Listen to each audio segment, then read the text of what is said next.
जुन्या वैमनस्यातून तरुणाची निर्घृण हत्या, एक आरोपी विरुद्ध गुन्हा दाखल.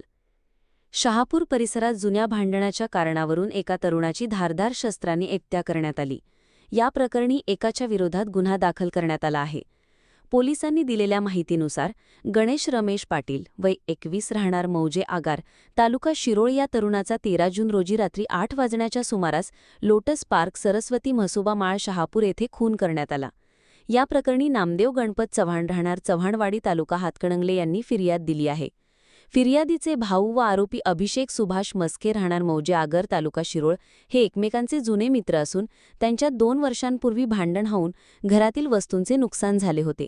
त्या जुन्या भांडणाच्या रागातूनच आरोपीने गणेश पाटील याच्यावर धारदार शस्त्राने डोक्यावर व मानेला वार करून गंभीर जखमी केले. जखमी अवस्थेत त्याचा मृत्यू झाला. या प्रकरणी शहापूर पोलीस ठाण्यात कलम 302 अन्वये खुनाचा गुन्हा दाखल करण्यात आला असून पुढील तपास